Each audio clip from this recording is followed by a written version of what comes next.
বাংলাদেশের চলমান সংস্কার কার্যক্রমে সমর্থন দেওয়ার পাশাপাশি অর্থনৈতিক উন্নয়নে জাপানি বিনিয়োগকারীরা বাংলাদেশে তাদের অবস্থান অব্যাহত রাখবে বলে জানিয়েছেন বাংলাদেশে নিযুক্ত জাপানের বিদায়ী রাষ্ট্রদূত ইউয়ামা কিমিনোরি।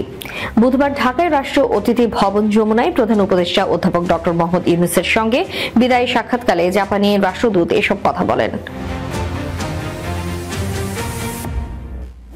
কিমিনোরি অধ্যাপক ইউনূসের নেতৃত্বের প্রশংসা করে বলেন, জাপান সরকার শান্তি ও স্থিতিশীলতা, অর্থনৈতিক সহযোগিতা এবং জনগণের মধ্যে সম্পর্ক এই তিনটি স্তম্ভের উপর ভিত্তি করে বাংলাদেশের সঙ্গে সম্পর্ক আরও মজবুত করবে। কিমিনোরি বলেন, আমরা এই তিনটি স্তম্ভের জন্য যথাসাধ্য চেষ্টা করব।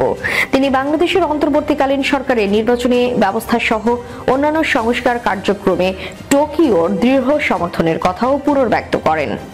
সরকার বিদেশি বিনিয়োগ আকর্ষণের জন্য গুরুত্বপূর্ণ সংস্কার কার্যক্রম পরিচালনা করছে উল্লেখ করে প্রধান উপদেষ্টা বাংলাদেশে আরও জাপানি বিনিয়োগের আহ্বান জানান। বাংলাদেশে জাপানি বিনিয়োগকারীদের উপস্থিতি আমাদের জন্য ইতিবাচক বার্তা দেয় বলে তিনি উল্লেখ করেন।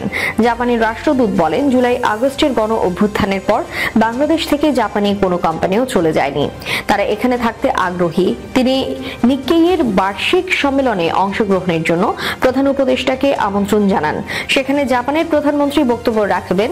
রাষ্ট্রদূত বলেন, ওই সম্মেলনে অধ্যাপক ইউনূস জাপানের শীর্ষ কোম্পানিগুলোর প্রধান নির্বাহীদের সঙ্গে দেখা করতে পারেন এবং তাদের বাংলাদেশে বিনিয়োগের আহ্বান জানাতে পারে।